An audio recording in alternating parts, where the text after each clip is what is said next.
നമ്മുടെ നാട്ടിൽ പല തട്ടിപ്പുകൾക്കും ഇരകളാകുന്നവരെ ശ്രദ്ധിച്ചിട്ടുണ്ടോ? സാമ്പത്തികമായി ഏറ്റവും പിന്നോക്കം നിൽക്കുന്നവരും കയ്യിൽ ആവശ്യത്തിന് പണമുള്ളവരുമായിരിക്കും പലപ്പോഴും കെണികളിൽ വീഴുന്നത്. കൊച്ചി കേന്ദ്രീകരിച്ച് വ്യാജരേഖ ചമച്ച് അവയവ കച്ചവടം നടത്തിയവർ ലക്ഷ്യമിട്ടത് സാധുക്കളായ മനുഷ്യരെയാണ്. അവരുടെ നിസ്സഹായത മുതലെടുത്ത് അവയവങ്ങൾ പണം കൊടുത്തു വാങ്ങി. അത് പിന്നീട് വലിയ തുകയ്ക്ക് മറിച്ചു വിറ്റു. ഇങ്ങനെ വ്യാജരേഖ ചമച്ച് തട്ടിപ്പ് നടത്തിയതിൻ്റെ സൂത്രധാരൻ നജീബാണ്. ഇയാളുടെ പിന്നിലുള്ളവരെ കണ്ടെത്തണം. വിദേശ ബന്ധവും സാമ്പത്തിക ഉറവിടവും പരിശോധിക്കണം. പ്രതിയെ കസ്റ്റഡിയിൽ വാങ്ങി വിശദമായി ചോദ്യം ചെയ്യുകയാണ് പോലീസ്.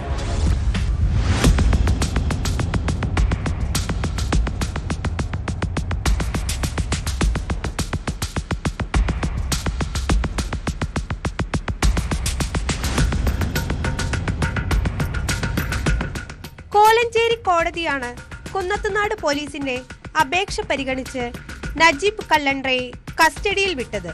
10 ദിവസത്തെ കസ്റ്റഡിയാണ് അനുവദിച്ചത്. ഇതിൽ 5 ദിവസത്തേക്കാണ് കുന്നത്തുനാട് പോലീസിന് അനുവദിച്ച സമയം. തുടർന്ന് SITക്ക് കൈമാറുമെന്നാണ് സൂചന. നജീബിനെ എറണാകുളം റൂറൽ പോലീസും എറണാകുളം സിറ്റി പോലീസും പ്രത്യേകം ചോദ്യം ചെയ്യുമെന്നാണ് അറിയുന്നത്. നജീബിന്റെ സ്വത്തുവിവരങ്ങൾ പോലീസ് പരിശോധിച്ചു വരികയാണ്. 6 കോടിയിലധികം രൂപയുടെ ഇടപാടുകളാണ് നജീബിന്റെ അക്കൗണ്ടുകൾ പരിശോധിച്ചതിൽ നിന്നും പോലീസിന് ലഭിച്ചത്. നജീബിന്റെ 2 അക്കൗണ്ടുകൾ ഇതിനകം പോലീസ് പരിശോധിച്ചു കഴിഞ്ഞു. ഇടപാട് ലഭിച്ച തുക കൊണ്ട് നിരവധി ഭൂമിയും സ്വത്തുക്കളുമാണ് നജീബ് സമ്പാദിച്ചത് എന്നാണ് കണ്ടെത്തൽ.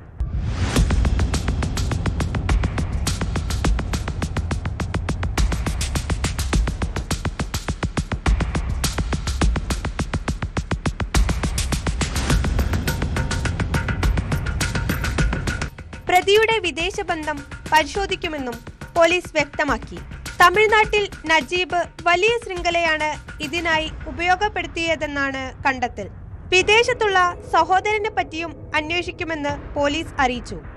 അവയവദാനത്തിന്റെ മറവിലായിരുന്നു ഇയാൾ ഈ നിയമവിരുദ്ധമായ ഇടപാടുകൾ നടത്തിയിരുന്നതെന്ന് പോലീസ് കണ്ടെത്തിയിട്ടുണ്ട്. അവയവം ദാനം ചെയ്യുന്നത് അടുത്ത ബന്ധുക്കളായിരിക്കണമെന്ന് നിയമം നിഷ്കർഷിക്കുന്നുണ്ട്. അത് മറികടക്കാനാണ് നജീബ് വ്യാജരേഖകൾ ചമച്ചത്. അവയവം ആവശ്യമുള്ളവരിൽ നിന്ന് വൻ തുക കൈപ്പറ്റുകയും അതിൽ നിന്ന് വലിയൊരു തുക കമ്മീഷനായി എടുക്കുകയും ചെയ്യുന്നതിലൂടെയാണ് ഇയാൾ അനധികൃതമായി പണം സമ്പാദിച്ചത്.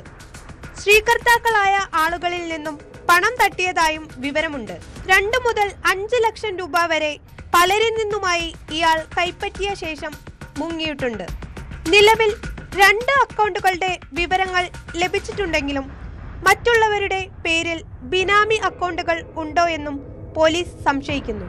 ഇയാളെ വ്യാജരേഖയുണ്ടാക്കാൻ സഹായിച്ച സനോജ് ഉൾപ്പെടെയുള്ള മറ്റ് പ്രതികളെയും കസ്റ്റഡിയിൽ വാങ്ങാൻ പോലീസ് അപേക്ഷ നൽകിയിട്ടുണ്ട്.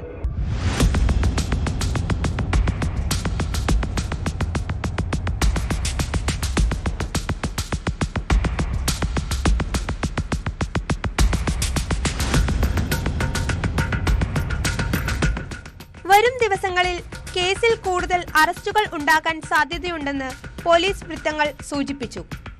അവയവക്കടത്തിൽ സ്വകാര്യ ആശുപത്രിയിലെ ഡോക്ടർമാരുടെ പങ്കും അന്വേഷിക്കുന്നുണ്ടെന്നും കേരളത്തിലെ ആശുപത്രികൾ തന്നെയാണ് ഓപ്പറേഷൻ നടത്തുന്നതെന്നും പോലീസ് നേരത്തെ വ്യക്തമാക്കിയിരുന്നു.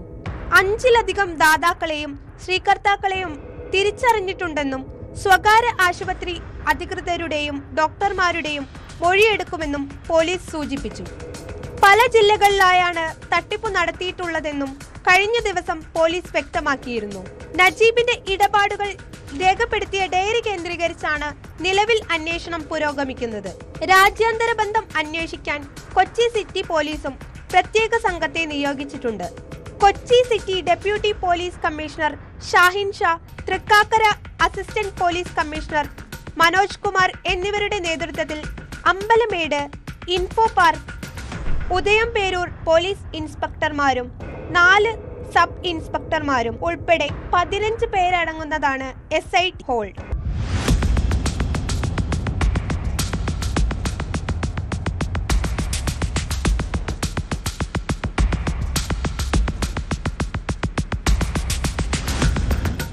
ന്യൂസ് 18 കൊച്ചി.